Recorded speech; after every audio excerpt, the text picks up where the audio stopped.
भाई की जुदाई बर्दाश्त नहीं कर पाती हैं, अपने 19 भाइयों का और कुछ लोगों का काफिला लेकर बीवी अपने भाई इमाम रज़ा से मिलने के लिए ईरान की तरफ सफ़र करती हैं। जिस शहर से गुजरती हैं हज़रत मासूमा अपने भाई की मजलूमी को बयान करती जाती हैं, यहाँ तक कि तारीख कहती है कि शहर सावा जो यहाँ से तकरीबन 70-80 किलोमीटर के फासले पर है, उस मकाम पर जब आप पहुँची हैं तो वहाँ दुश्मनाने अहले बैत ने और हुकूमत के सिपाहियों ने आपके काफिले पर हमला किया और आपके 19 भाइयों को उसी मकाम पे शहीद कर दिया।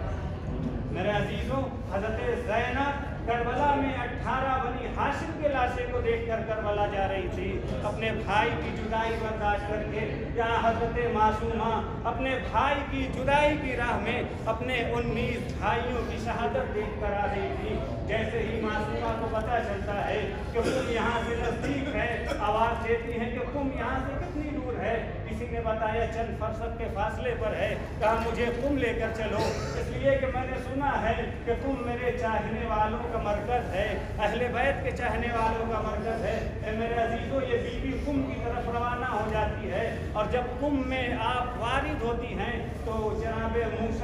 मूसा इब्न खज़रज जो अशरी ख़ानदान के हैं उनके यहाँ क़याम करती हैं। इंशाअल्लाह कल आप जब अतराफ़ की ज़ियारत के लिए जाएंगे तो बैतुल नूर है, जिस मकाम पर ये बीवी 17 दिन तक की शहर कुम में महव इबादत थी और 17 दिन इबादत में गुजारने के बाद 2 वजह आपके रहलत की बयान की जाती है। पहली ये यानी 19 भाइयों का जख्म देख कर आ रही थी बीबी, और दूसरी वजह ये बयान की जाती है कि खाने में दुश्मनों ने जहर मिला दिया था। अल्लाह अल्लाह, बीबी जब साले से कुम की तरफ करीब होती जाती है तो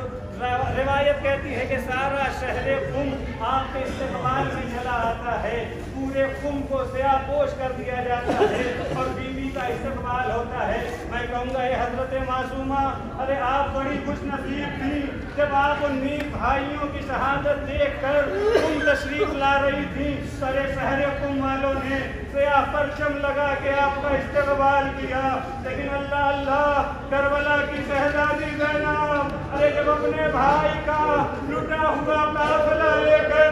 जब कूफा और शाम के बाजार में जाती थी, अरे लोग इस्तेमाल तो ना करते थे।